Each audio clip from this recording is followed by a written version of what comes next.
Hello, and welcome to the Azure Administrator AZ-103 training course. This is Module 1. In today's module, we're going to go through a set of introductions and the setup you need to get prepped to run the course and to go through it. Then, we're going to take a look at objective number 1, which is all about deploying and managing virtual machines in Azure.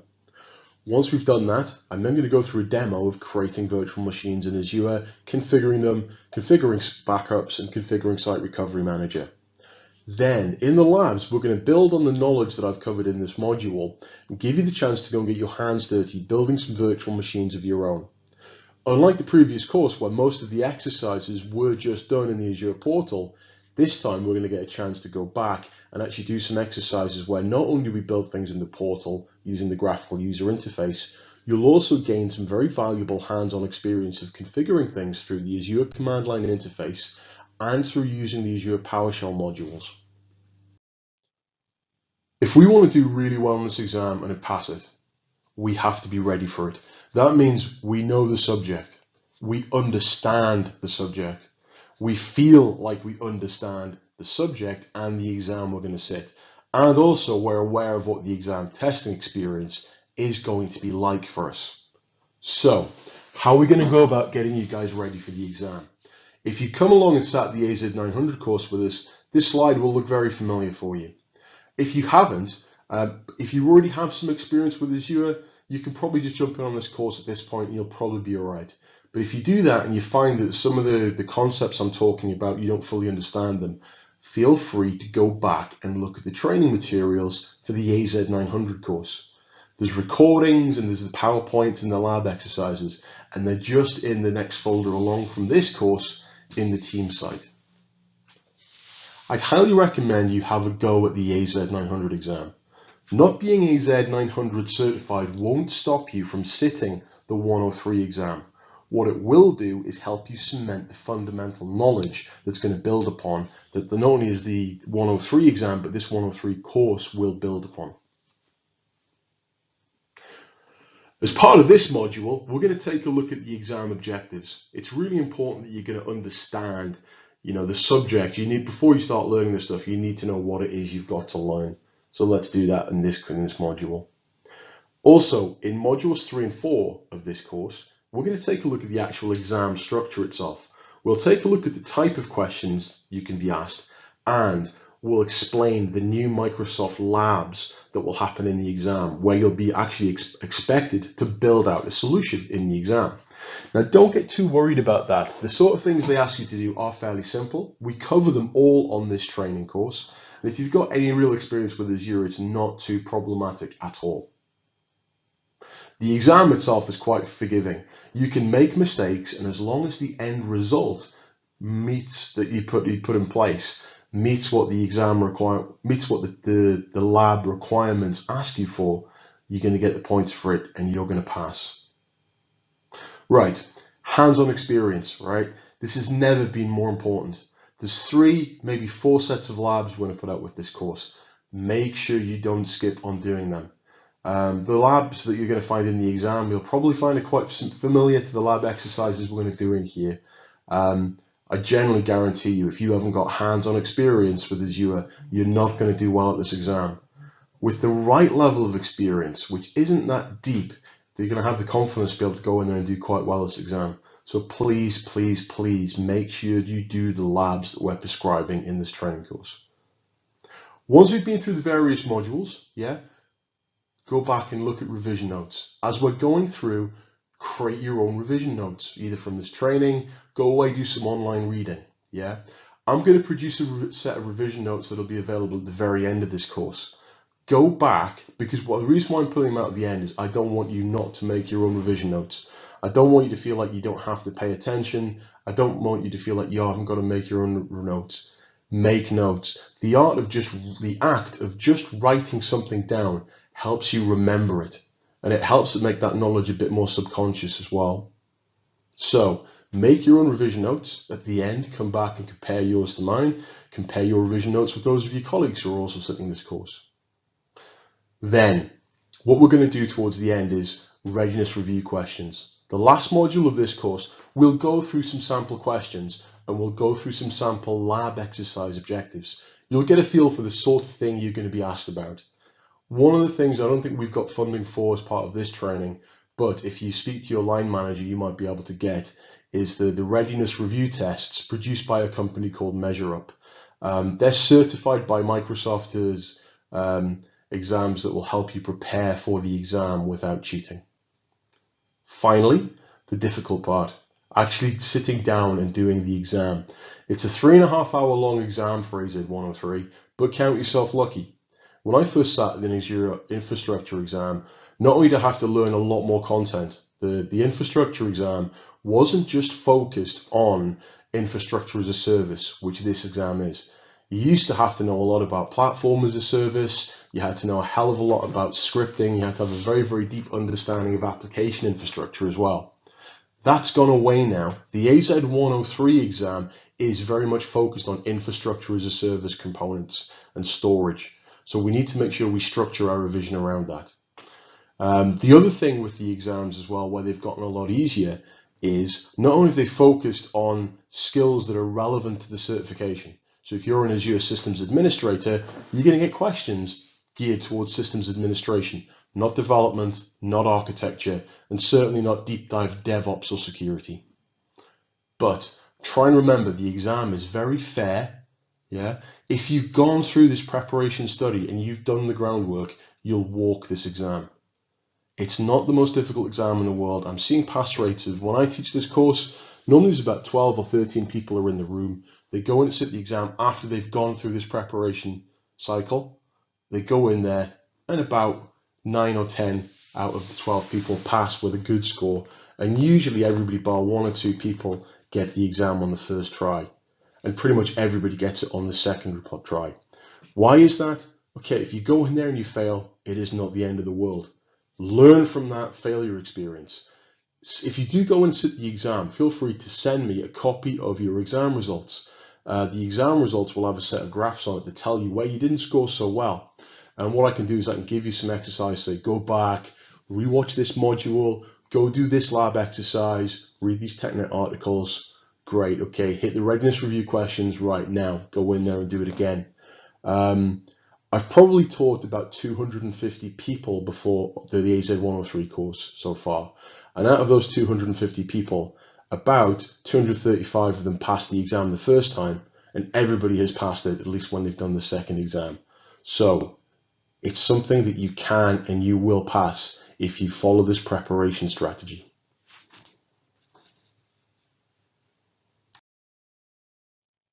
Whereas the AZ-900 fundamentals exam covered a very large subject area where you were expected to be able to have awareness of knowledge and understanding of things, the AZ-103 exam focuses on several areas of Azure infrastructure as a service. Those areas are managing subscriptions and resources, implementing and managing Azure storage accounts, deploying and managing virtual machines, configuring and managing virtual networks, and using Azure Active Directory and hybrid identity to manage identities. So those are the areas we're going to cover off. Pretty much each one of those objective sets corresponds with a particular module on this training course. Don't worry, we're going to cover all of this stuff in the right depth, and you are going to go through some labs that really bring the knowledge you're going to get from these modules to life and turn that into some real experience.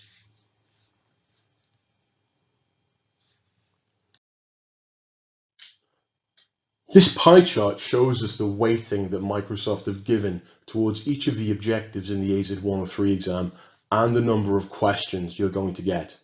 What you'll see from this pie chart is the green area of the pie is the biggest, and that means configuring and managing virtual networks is probably where you're going to face most of the questions. Pretty much the other 4 objectives, they're an even spread of about 15 to 20% of the questions that will come up on there. So what that means is make sure you pay extra special attention to the labs and the revision notes for managing virtual networks. Our first objective for the AZ-103 exam is to be able to demonstrate experience and hands-on expertise with deploying and managing Azure virtual machines. The deploying and managing virtual machines objective is worth roughly between 50 and 20% of the exam. So what you'll find is somewhere around about a fifth of the questions you're going to face are on these objectives. So in the remainder of this module, the following lessons we're going to do are going to drill into creating and configuring a virtual machine for Windows and Linux, automating deployment of virtual machines, deploying Windows and Linux virtual machines, and managing virtual machine backups. Now, you might be like me, where you come from predominantly a Windows background, and maybe you don't have too much hands-on experience of Linux.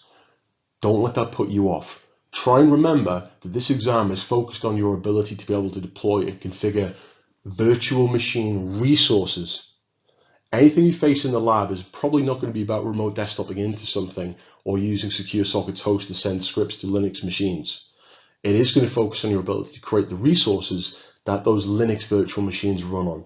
So don't worry if you're not an expert or even that familiar with Linux.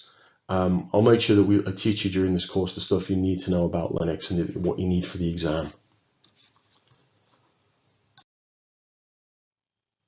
In lesson 1, we're going to drill into creating and configuring a virtual machine for Windows and for Linux. The individual components of this objective are that to pass the exam, we need to be able to demonstrate that we understand how to configure high availability for a virtual machine. We need to be able to demonstrate that we know how to configure monitoring, networking, storage, and virtual machine sizing. Also as well, we've got to be able to demonstrate a knowledge and principles of deploying and configuring Azure virtual machine scale sets. One of the fundamental principles of public cloud computing is about consistency. Unfortunately, what you can't do is come into Azure and specify, I want 7 CPU cores, I want 31.5 gigs of memory, and I want this hardware and that combination. Yeah, we can't do that. To keep things consistent and to keep it manageable, Microsoft have produced standard sizes of virtual machines. They've also gone a little bit further as well to divide out customized hardware platforms in their marketplace. So virtual machine sizes and pricing is driven by the type of virtual machine, which drives what type of workload you want to run on there, but most importantly, the size. The size of a virtual machine is about how much capacity you're going to buy from there. If you take a look at this slide here, what you'll see is when we go in to buy a virtual machine or to configure one, we have to choose a size for our virtual machine. If we shut down a VM under certain circumstances, it is possible to resize a virtual machine afterwards. However, when we after we've provisioned a virtual machine, there are going to be some changes from one size to another that won't be supported. For example, it's very difficult for a virtual machine to go from, say, having 32 data disks down to just having 8 data disks if you've got a bunch of drives in there that have been configured. So in some cases, resizing might need manual intervention.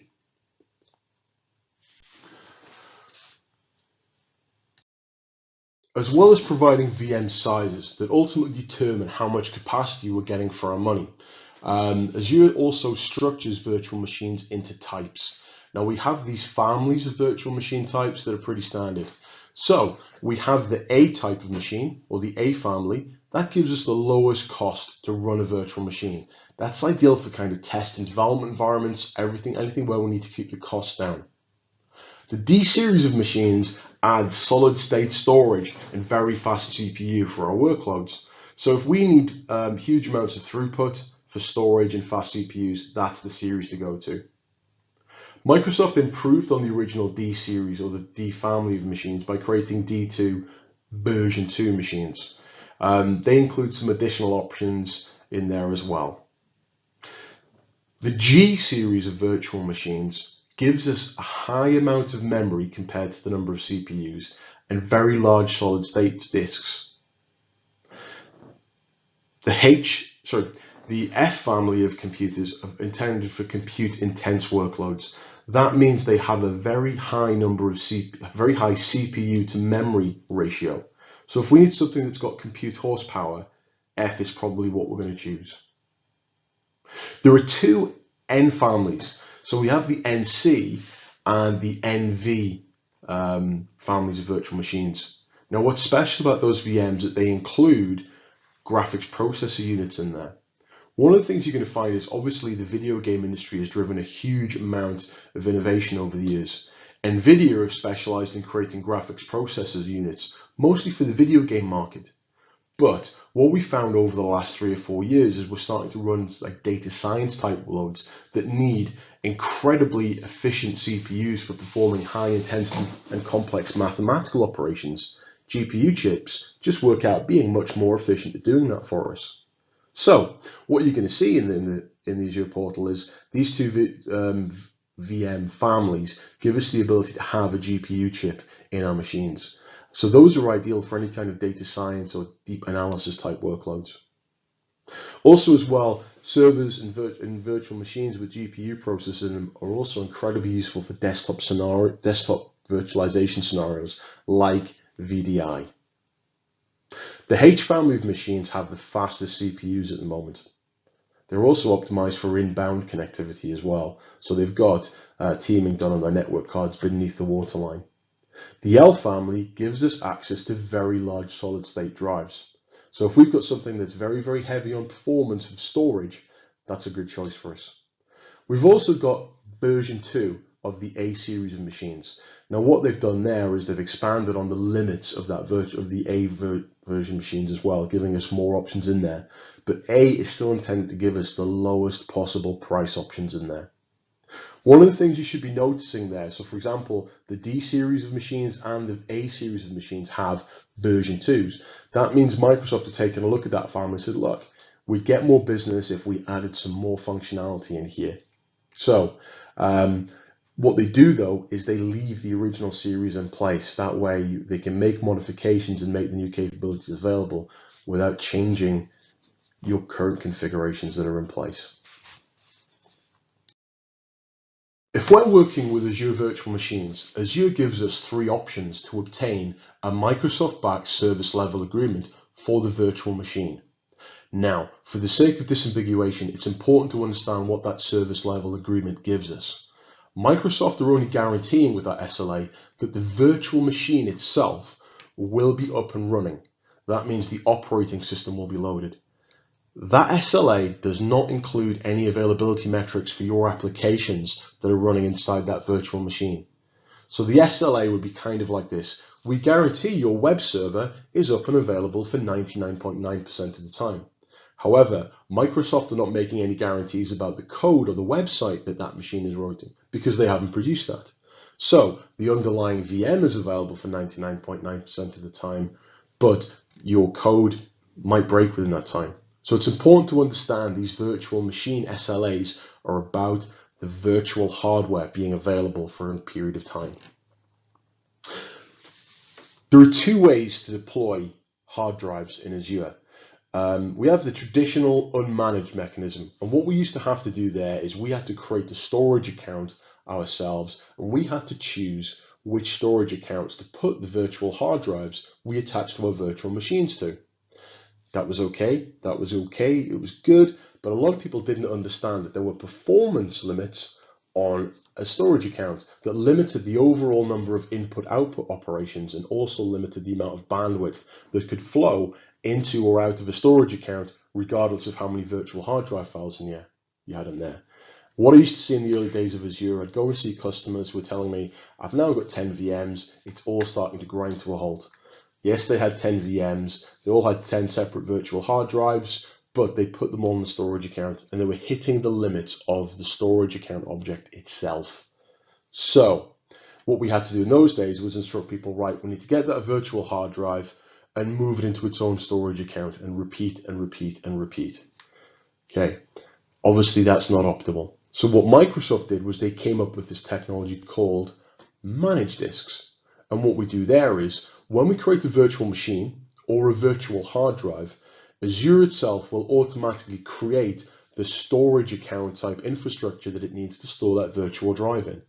What that means is because Azure is taking care of positioning the storage of those machines as it sees, what we wind up with is just an overall limit of input-output operations and throughput for each individual virtual machine. what we're doing there is working away from the limit on an individual storage account. This means we don't get those bottlenecks. What Microsoft have done to try and incentivize people to move away from having unmanaged disks to moving towards managed disks is Microsoft now offer a 99.9% SLA for virtual machine availability if you use managed disks. That means you can take one VM in Azure, as long as it uses managed disk for its storage, Microsoft are guaranteeing you the VM itself will be up for 99.9% of the time. Microsoft also provide a couple of high availability options that allow us to deploy multiple servers into an architecture. If you think about what we used to do with on-prem workloads, if we wanted to make SQL Server highly available, we'd deploy a cluster of SQL servers with 2 or more database servers in there. The same with web applications. We might deploy several Java servers, or we might deploy several IIS web servers and put a load balancer in front of it to make the machines highly available. We'll still work with architectures like that on infrastructure service as a service in Azure. We might still build a farm of web servers. We might still build certain types of SQL clusters in Azure. What we need to do is tell the people that are running the fabric where these virtual machines live that there is an availability relationship between 2 or more servers, which means they shouldn't take both of them offline at the same time. Microsoft does have to do some administration itself that causes virtual machines to be taken offline. Periodically, they have to replace hardware. Periodically, they have to service hardware as well. So that means we need to make sure that when we deploy multiple virtual machines as part of an availability set, we're telling Azure to make sure those virtual machines run on separate fault domains in the environment, meaning they run on independent hardware. So if Microsoft have to replace a physical server, yes, they may need to take my virtual machine down temporarily whilst they move it someplace else, but at least one of my VMs is going to be up and running. So an availability set is divided up into fault domains, and what we do is we ensure each machine runs in a different fault domain. Availability sets also have update domains. Now, update domains make sure that your machines are placed on servers that are part of a different patching cycle for the physical host. Microsoft has to patch the machines that our virtual machines run. The physical hosts must be patched by Microsoft.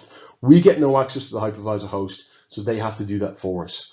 But they've put an absolute ton of stuff into the version of Hyper-V and Windows Server they run the stuff on. There's minimal amount of code on there, so there's a minimum footprint of software updates are required on there. They've also done something clever as well to reduce the number of updates that the Hyper-V service itself needs.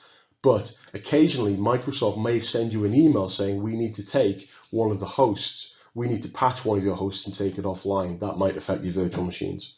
So if we take 2 or more applications that are either clustered or network load balanced, if we put those servers into an availability set, we're able to get a 99.95% SLA from Microsoft against that service. Microsoft are guaranteeing that one of those two virtual machines will be available for 99.95% of the time.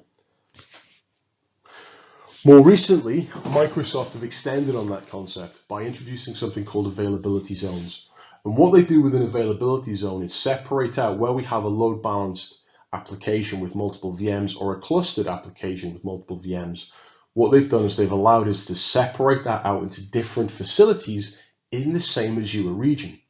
So if you go into the UK South region, there are 3 or 4 data center buildings there with their own independent suppliers of hardware, air conditioning, network connectivity, and obviously if they're in separate buildings, they're running on separate physical hosts with separate storage.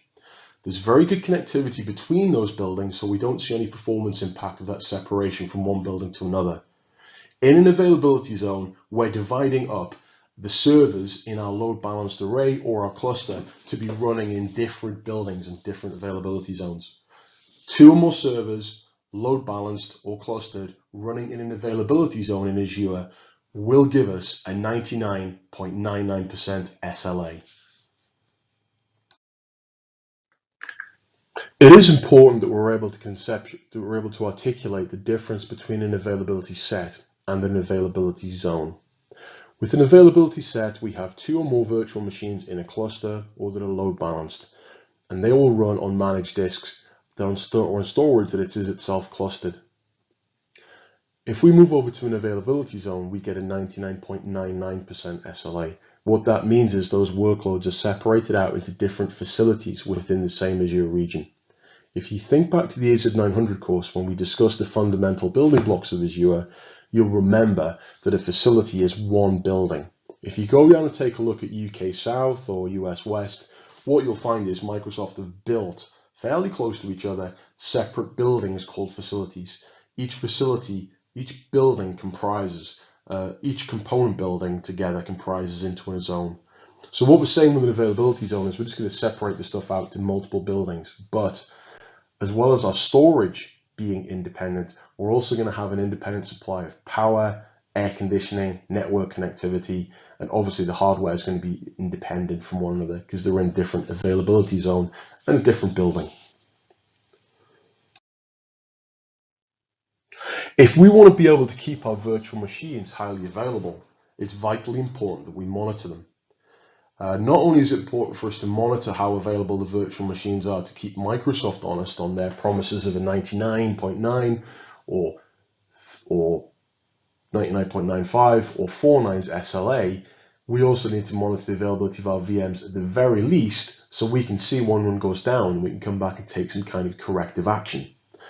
Also as well, we probably need to report to our customers on the availability of the virtual machine and the workloads that run on it. So, built into Azure, there is a systems management and monitoring tool called Azure Monitor. What Azure Monitor does for us is it takes a look at the health of the application, the operating system, the Azure resources that the virtual machine is built on, like its virtual network, its virtual hard drive. It takes into account the health of the subscription and the tenant and the Azure regions. We can also bring in custom sources as well into Azure. All that information, logs, events, alerts, performance, and availability metrics get pulled into a set of logs and metrics in Azure Monitor that then allows us to provide insights, visualizations, analysis. We can create alerts and notifications on that.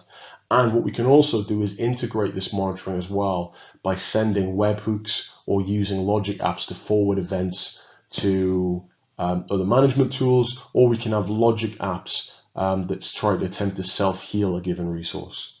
So when we're building virtual machines out, if we want to give Azure Monitor access to the Windows logs and performance counters and health providers that exist within the operating system, we need to install the Microsoft monitoring agent. Now, strangely enough, it's exactly the same bit of software that's used to monitor with System Center Operations Manager. It's just a monitoring tool. Don't worry though, the MMA agent has been designed to be incredibly small in terms of its footprint. The executable is less than 100 megs in size, but most importantly, it never consumes more than about 2 or 3% of the CPU or memory on your servers. By installing the Microsoft monitoring agent onto your virtual machine, you're going to extend the ability of Azure Monitor to look at the resources and fabric your VM sits on, to also bring in health metrics from inside the VM as well. Azure scale sets are a very specific virtual machine offering that's used for us to be able to create load balanced arrays of application servers or virtual desktop servers. How do these work? Well, what we do is we create an image, or we take an image from the Azure Marketplace. We then join that to a scale set. When we create the scale set, we choose the image, we choose a virtual network for it to join. We have to create a dedicated resource group for the scale set to belong to. What that means we can then do is we can load balance the traffic to the virtual machine at the back end. Because it's a scale set, what Azure will do for us is clone the virtual machine. What we've deployed is just an image. The first time we deploy it, it clones that image and creates a VM based on that image. We put in place scaling rules, auto scaling rules. So if the amount of throughput from the load balancer gets too high, what the scale set will do is deploy another machine running the same image on there. And it will continue to add additional nodes to that back-end pool or the scale set until we reach whatever capacity limits we've put on our scale set.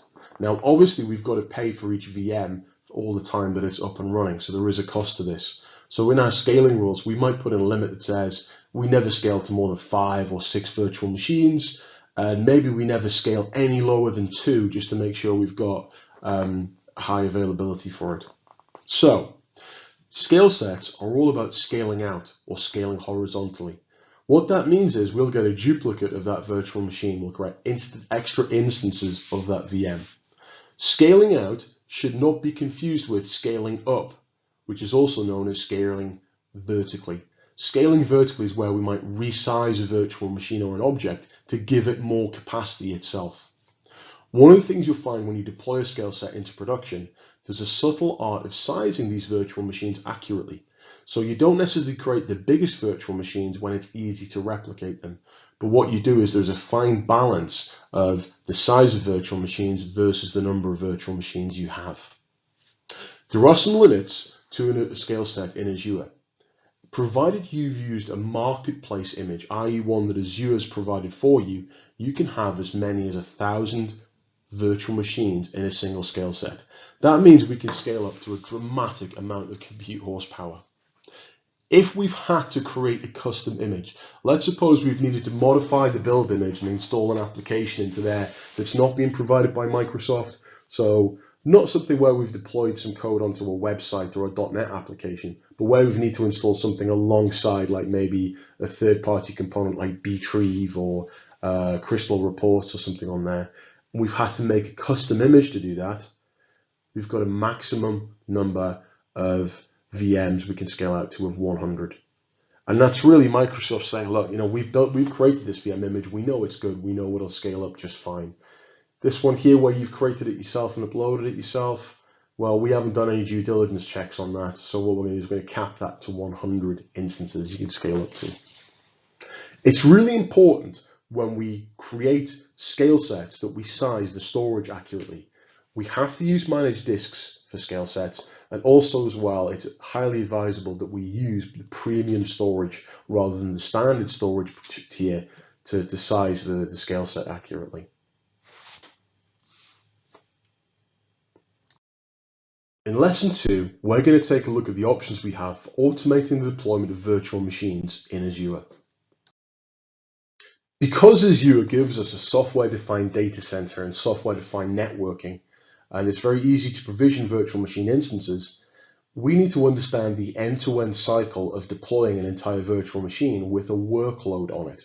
So, in the exam, the objective automating deployment of VMs is going to account for roughly about 1/5 of the questions you're going to see.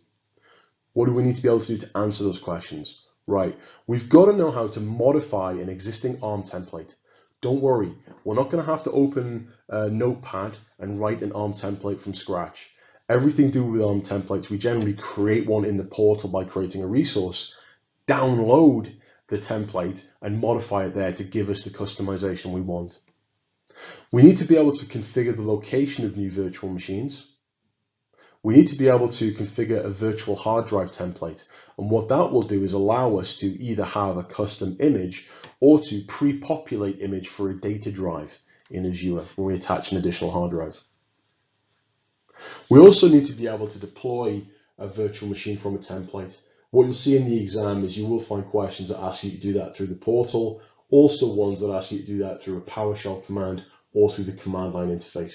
When you get into the labs, you're going to have a chance to do that using all 3 of those methods. Also as well, it's important that we're able to export an ARM template out of the Azure portal. The idea being is if we download or export that portal, we can take it, we can use it, we can modify it, and then potentially import it into another Azure subscription or a new tenant someplace else and reuse that template.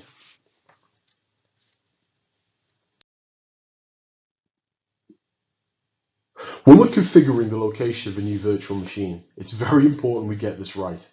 Why is that? Well, if we're deploying a virtual machine and we're deploying it into a particular region, that determines where it physically sits in the world. It determines which Microsoft data center it's going to sit and run in. When you come to creating your virtual machine through the portal, the very first blade we'll see is the basics one. In there, we need to give the virtual machine some pretty simple and essential information, like a name for the resource. We need to choose the type of disks this VM is going to use, whether it uses solid state or whether it just uses traditional hard drives. That can obviously affect our price, so that choice there will limit the sizes that we're able to choose on the second step of the virtual machine. Azure is going to provision this virtual machine for us. If it's a Windows machine, it's going to use sysprep to automatically inject some settings into it from a sysprepped image that Microsoft have created. So Azure needs to have the answers to some questions we put in there. Like, for example, what's the name of the local admin user account it's going to create and what password is it going to have with it? Whenever we create any kind of resource in Azure, we need to tag in the subscription that will pay for that resource. So here we can see here I've used my Azure MSDN subscription to do that. Every resource in Azure needs to exist within a resource group. If you think back to the AZ-900 course, we frequently discuss the idea that a resource group is just a structuring mechanism that we use to divide up who has access to a particular resource and to logically structure our Azure resources together into something that typically describes the architecture of the solution and describes dependencies. So what we can do when we're creating a virtual machine is either add a VM to an existing resource group or add it to a new one. The other thing to look out for as well, most importantly though, is the location. If we deploy a virtual machine in the wrong data center, we could be breaking data sovereignty regulations. We could be deploying a virtual machine in a location that there's too much network latency or not sufficient bandwidth available from where we are to be able to serve for the virtual machine to service its workloads. I've seen a number of customers where they've deployed their first couple of virtual machines into one Azure region.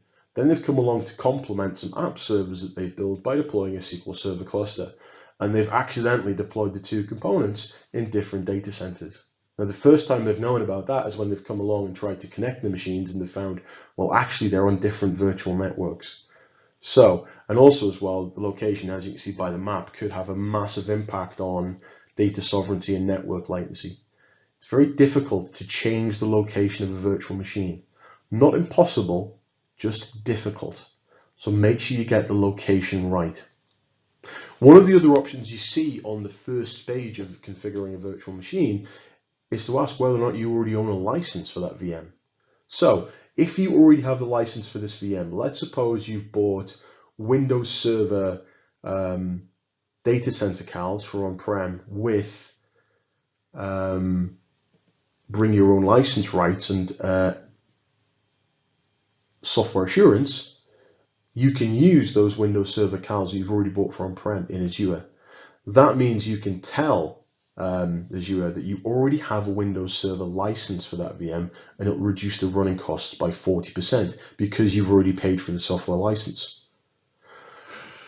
Also as well, you could potentially run your virtual machines with an evaluation license. If it's not for production use and you're only going to have it there for 30 days, you can potentially use an evaluation license to run that.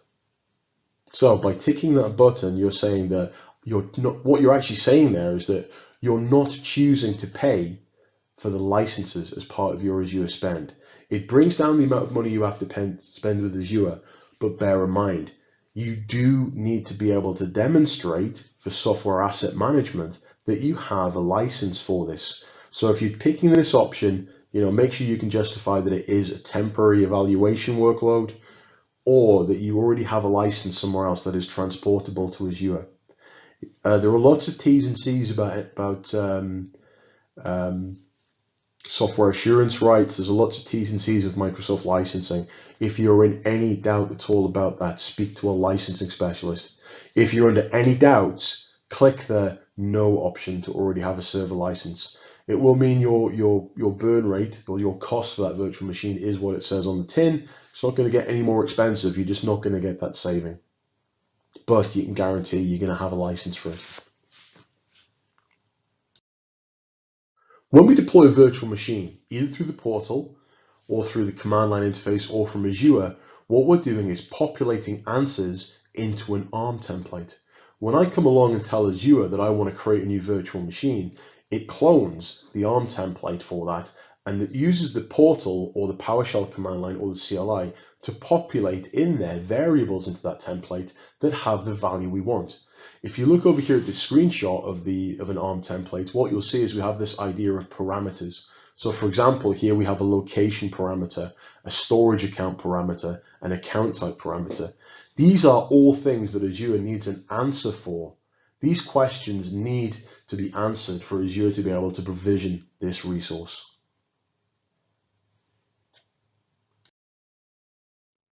Once we create anything in Azure, we're able to look at the properties of that resource and we can export it and save it as an ARM template.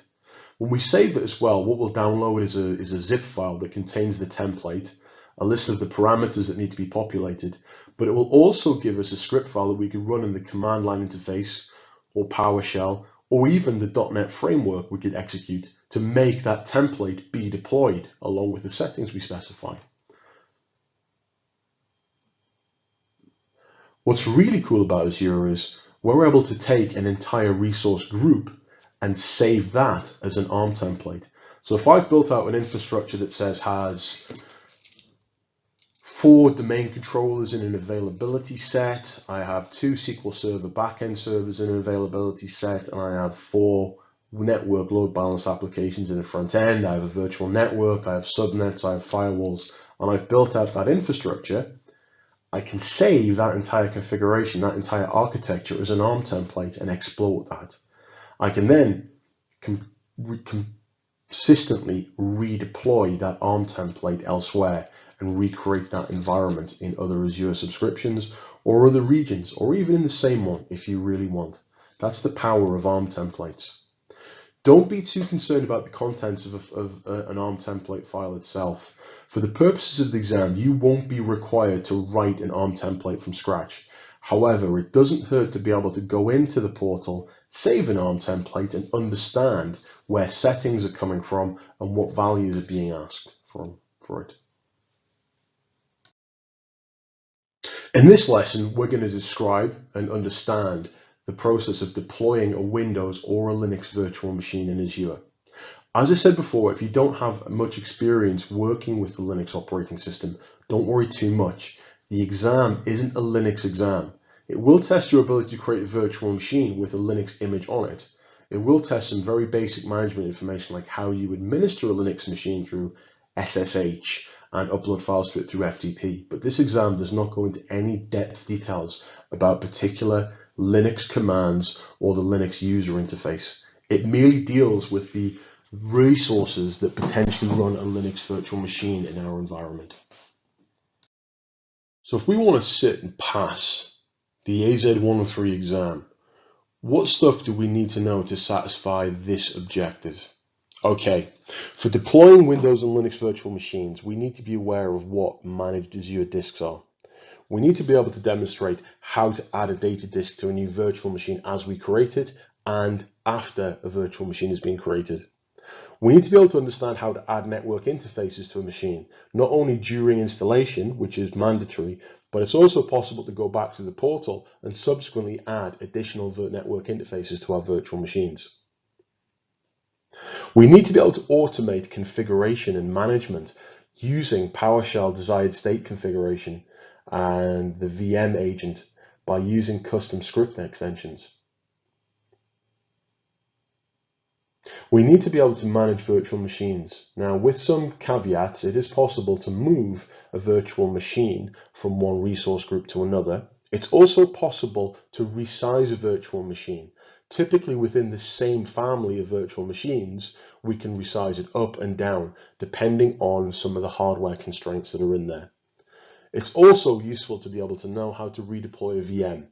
Redeploying a VM is essentially saying, okay, let's take the image for the operating system that's there. Let's take the hard drives that are there, recreate a new VM on entirely new hardware within Azure to guarantee we get a fresh build of this VM. It's a great troubleshooting step. Now, let's take a look at these in detail.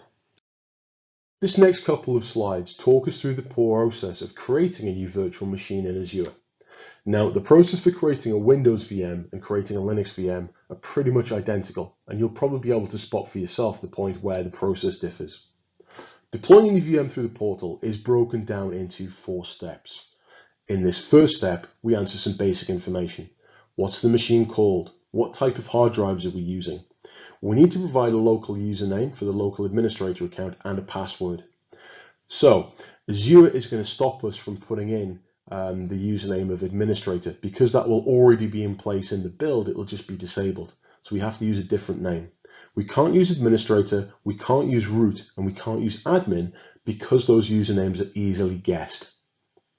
Also as well, a password, it needs to be a complex password with characters, numbers, and it needs to have at least 12 digits in it. So it's going to drive us towards creating a secure local administrator password. Now don't worry, if you accidentally lose that password later on, it is possible to come back to the properties of a virtual machine and do a local administrator password reset through the Azure portal. We need to choose which subscription is going to pay for this resource. Like anything we create in Azure, there's obviously going to be a cost associated with that. Microsoft needs to know which invoicing mechanism to send the bill to for this resource.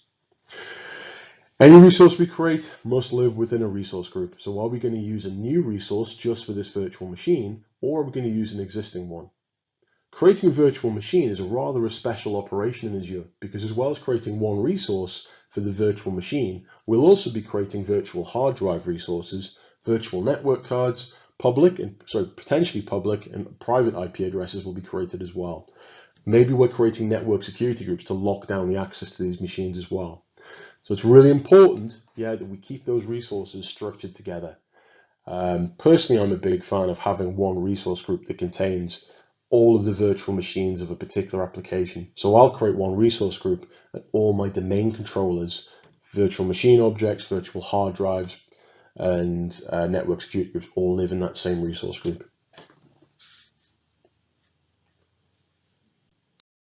The next step in deploying our virtual machine is to choose the size of it. So we navigate by the family or type of virtual machine. In this case here in the portal, what I've done is I've selected the DS1 version 2 standard. And you can see here that there's some sizes available to me. There's some trends with virtual machine sizing. Some things you need to be aware of when looking at virtual machine sizing. First of all, the sizes in a family of virtual machines tend to start off with 1 CPU, a very small amount of memory, 2 disks, and 1 network card, and they will increase as you move up. So as you move from a DS1 machine to a DS2, the number of CPU cores doubles, the amount of memory doubles, and that's kind of a pattern that carries through as you get larger through the machines. Now don't worry, even though they used to be on the old exams, you will not find any questions that require you to be able to articulate how many CPUs or how much memory is in a given size of virtual machine. Microsoft realized that questions like that add no value. In the real world, when you're sizing a virtual machine, you'll use the cost calculator tool, or you'll use the TCO tool, or you'll just go and look in the pricing calculator to see the sizes of machines that are available and how much capacity you get in there. That's not something it's worth testing people on.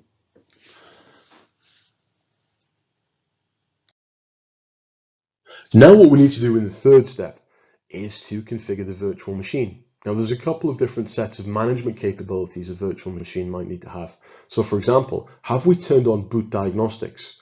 What that allows the virtual machine to do is look at the events that are happening inside the virtual machine as the machine starts up. And what it'll do is it'll write that information into a storage account for us.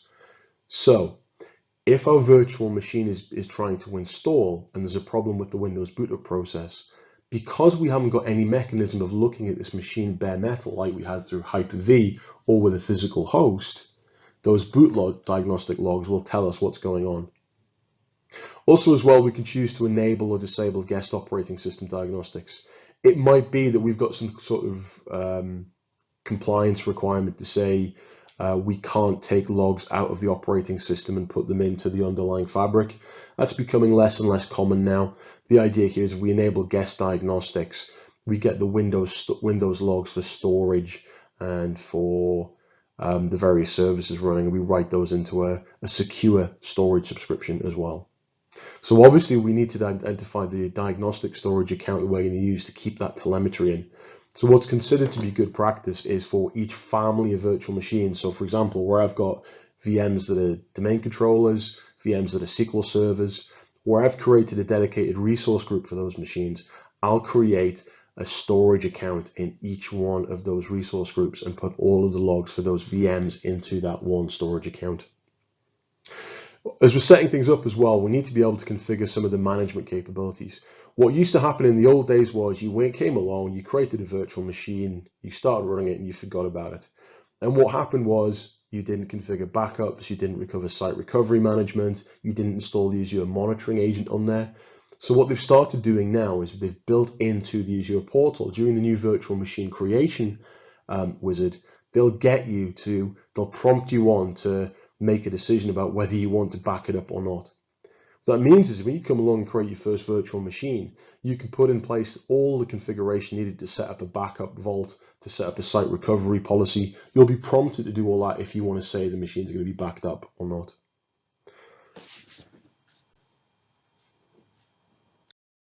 And then finally, in truly time-honored Windows Wizard tradition, we're going to see a summary screen that tells us all the settings that we've applied during this machine. Now at this point, down towards the bottom of the screen, underneath all the configuration settings we've applied, we'll see a couple of buttons that appear. The first one will allow us to just deploy that virtual machine as we've configured it. The other one will allow us just to export that resource as a template. What that means is rather than having to actually build something out and deploy it in the Azure portal, we can just use the portal as a mechanism to build as like a graphical user interface for building out ARM templates, saving them and exporting them. Or we can click the deploy button and it'll deploy it for us. Because of the architecture of Azure and the way it handles virtual machines, we don't have a console that we can look at and see how a machine's behaving during system startup. The only time we get access to a machine is once the Windows operating system is up and running, we can then connect to it through PowerShell, Windows Remote Management, or we can connect to it through Remote Desktop. But during the pre-GUI phases of operating system startup, we don't have any access to it at all. So if we get a problem with a virtual machine where it's not booting correctly or it's not starting up at all, we need a tool to help us fix that problem. This is where the redeploy a VM option comes along. What this allows us to do is isolate the settings in our virtual machine from the boot setup settings on the operating system from our data and configuration.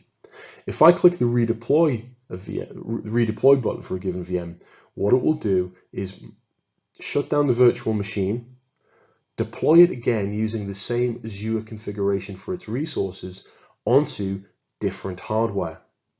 So it'll run on a different hardware, a different virtualization host somewhere in Azure.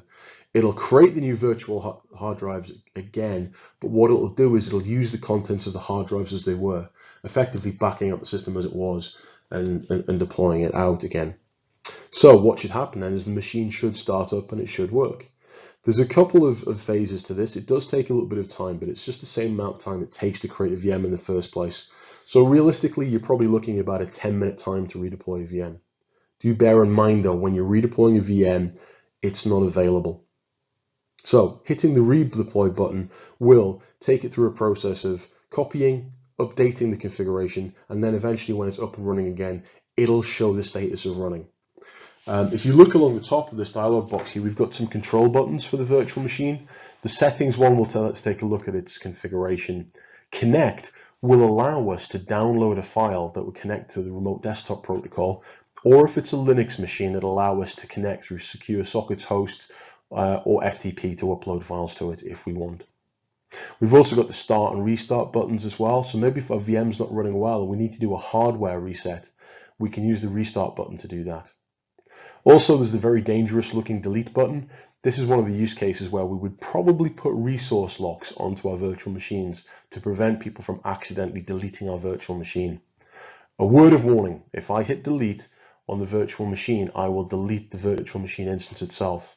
If I delete the virtual hard drives, I'll lose all the data that's on there as well. So do take careful with that delete button. One of the big use cases I use resource groups for is to logically structure the access to a group of resources. So what that means is occasionally we might have a virtual machine that changes from one team's administrative control to another.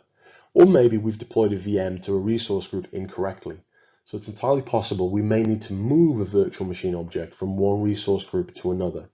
Now, it is now possible through the portal to use the portal to actually move a VM from one place to another. But it's important to understand that the virtual machine is not the only resource that comprises of the virtual machine we see. There are also virtual disks.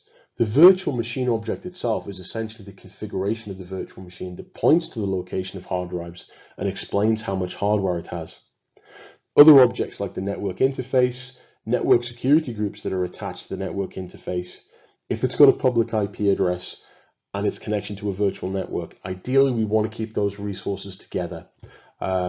So if they're in the same resource group, we probably want to move them consistently together across. In lesson 4, we're going to take a look at creating an Azure backup vault, using it to back up and to protect virtual machines, and also extending that vault so it can provide Azure Site Recovery Manager for disaster recovery and automatic failover of virtual machines.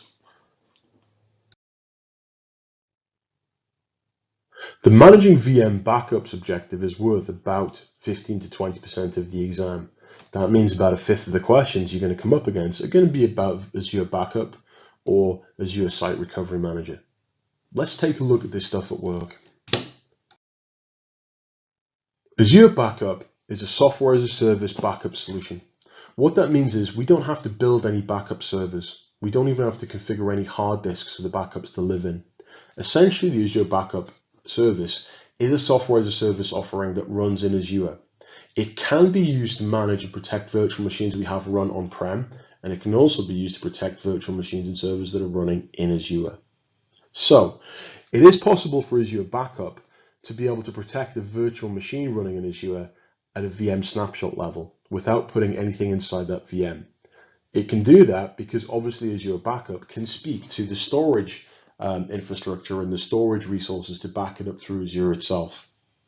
However, just being able to create a VM snapshot might not be enough to satisfy our backup requirements. Maybe we're required to create granular file backups. Maybe we've got a SQL database that we need to back up. So to achieve that, what we need to do is download and install the Azure Backup Virtual Machine Agent. Basically what we do from our Azure Backup portal, we download the agent to a machine and install it. We give it a service identifier that points it to our own Azure Backup service, and we give it a key to allow it to authenticate in there. Once the virtual machine agent is installed, we can then provide file level backups. The virtual machine backup agent also contains a small GUI that's accessible through the control panel of the machine where it's installed, and that would allow us to put much more granular configuration around particular file backups and schedules. When we use Azure Backup, what we're doing is we're taking snapshots of our virtual machines in Azure by taking snapshots from the storage and transferring them into a storage vault. So it makes sense to keep our virtual machines running in one geographical region and to make our backups someplace else. The idea being is that our backups are stored elsewhere, that way we can recover elsewhere.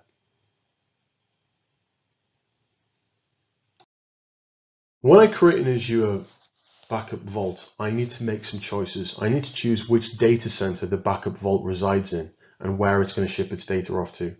Now, it's good practice to keep the vault in the same location as our virtual machines and allow it to replicate that storage off-site. So once we've configured that, once we've configured the vault, then what we need to do is to configure a backup policy. And a backup policy is essentially a schedule for when we take a full backup, when we take a differential backup, and also when we take a log level backup of individual files. Most importantly, within the backup policy as well, we've got our retention periods as well. So I can restore my data pretty much indefinitely. One of the great things about Azure storage is it's almost infinite. We can consume as much of it as we like, and it's not very expensive. So Azure Backup gives this quite nice archival feature in here. So maybe we're taking a backup every day at 3 p.m. But what we do is we choose how long to retain that for. So maybe what we do is keep each daily backup and store it for 180 days. Maybe what we want to do is take the backup we take on the Sunday of the week and keep that for a certain number of weeks. And then what we can do is say take the last backup of the month and keep that for 60 months. Then maybe we have one yearly backup where we take, say, the backup taken on January the 1st, so taken on the first Sunday of the year, and we retain that for 10 years. So what we can do is be quite granular here with how much data we retain. Now it's very unlikely that if we take a snapshot of a virtual machine and bring it back online 10 years later, everything's going to work perfectly, because there will have been changes made to the directory services around it. But that data will still be there and it'll still be visible. And we can also do file level backups with this as well. What I generally recommend people do with a backup policy is say, let's create one daily backup and keep that for 7 days. Then create one weekly backup and keep that weekly backup for a month. Anything beyond that really should be on a need to have basis. If we're backing up something like a domain controller, there's very little value in being able to restore a domain controller from maybe 3 or 4 days ago because of the level of changes that will have happened to the directory database. So if we do need to back stuff up and archive it for a longer period of time, we need to think about when we need to do that. The trick here is to have an archival point where we say once a month we'll take a backup and we'll keep that for a year. Then once a year we'll take one backup and then we'll keep that for 10, 20 or 100 years. Now at the moment the GUI in Azure goes up as much as 999 years for retention. So this is quite a good product for long-term retention of backup data. In the real world, it's important to note that Azure Backup does provide some level of application consistency backups, but you've got to remember that as a backup tool, it's aware of the Microsoft operating system and it's aware of SQL. What it's not aware of is specific workloads like SAP or Oracle. Whilst we can back up all the files and the system configuration and the virtual machine images that SAP runs on, that's not the same thing as providing a true application recovery point. So we could use this as a way to back those machines up, but there will be extra steps involved in restoring it to a workable level of the service after we restore the backup. Restoring a virtual machine is a very simple process. What we're able to do is choose the restore point. So that is, what is the point of time where the machine was backed up that we want to revert it back to. Once we've selected that, we need to put our restoration configuration in, which is quite simple really. We can either create a new virtual machine with that data on there. And by doing so, what we can do is we can choose the restore type and say we either want to recreate the entire virtual machine, or we just want to granularly restore some files from it, or maybe want to get a SQL instance back from it. Because we're creating a new virtual machine, we'll need to give it a new machine name object, and we probably want to put it into a new resource group as well. Now, you have to be very careful when restoring a virtual machine. If I have two virtual machines they won't have the same IP address because Azure will give the machines a unique IP address, but they could have the same host name.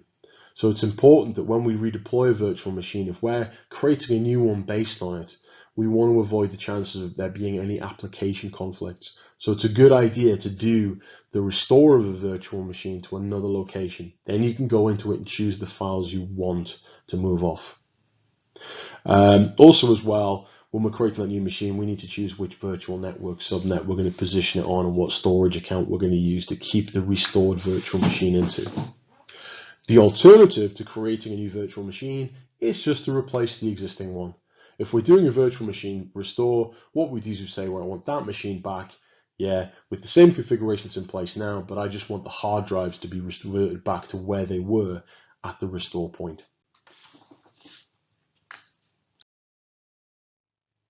The Azure Backup Engine itself is really good because it's able to work at a storage level to replicate data. And inside the operating system, it's able to leverage the Windows shadow copy server to be able to take copies of data without causing data loss. That gives us a very powerful tool for creating backups without disrupting the availability of files and workloads on the machine. If you add into that the fact that the backup vaults have got hugely scalable amounts of storage we can keep data in, and because of the magic of Azure, we're able to replicate that data to other data centers in the world quite easily. Azure Backup becomes a platform that it's then very easy to implement a full-blown DR service with. That full-blown DR service is something called Azure Site Recovery Manager, or ASR. The way Site Recovery Manager works is we take a backup of a machine, we periodically replicate, we take another backup of that virtual machine, and we replicate the backup from the local region where the virtual machine lives to a failover region somewhere else. So let's suppose we're running production in the US region. We can replicate that information across to the central US region. Yeah. Then Azure Site Recovery Manager can monitor the health of the East US data center, or monitor the health of the actual machines running in East US and detect when there's a service disruption. It can then trigger an automatic failover job that will cause the virtual machines in central US to be brought online using the latest replica of data that's available. It can work with other technologies like Global Traffic Manager and our ExpressRoute and VPNs to be able to fail over on-premises connectivity and inbound connectivity from the internet across to the other region. One of the other options that you have with Site Recovery Manager is maybe you don't want to trust the failover operation to an automated process. So it is possible to configure this that an administrator needs to come into the Azure portal and manually trigger over a failover operation. Now, obviously as well, because we can automate failover, we can also automate failback as well through Site Recovery Manager. And that can be either manual or it can be triggered in both directions. When we do a planned failover, what we do is we tell the virtual machines in our source environment to gracefully shut down and perform a last-minute replica to make sure all the data that was on that virtual machine has been replicated across into the target environment. When we recover, we get the very latest version, the very latest replica of that machine.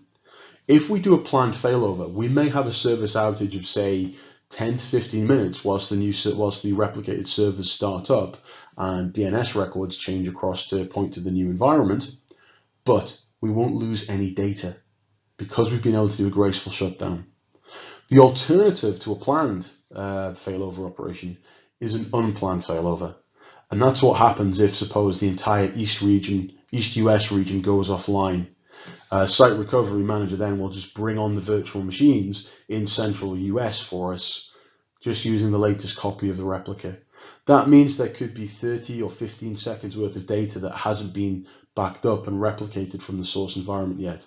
So we do have a very small window to lose some data in an unplanned failover in that event. One of the really great things about Azure Site Recovery Manager and Azure Backup is that you can extend these capabilities onto your on-premises infrastructure. So you can deploy the Azure Backup agent onto your virtual machines, and you can configure Azure VMware and Hyper-V to integrate with Azure Site Recovery Manager. So you can perform site-to-cloud failovers. You can also use it use Site Recovery Manager just as a DR engine and replicate from Hyper-V running in one region to another region to give you site-to-site failover. Now, obviously as well, we can replicate Azure VMs from one region to another. So that gives us an Azure to Azure failover.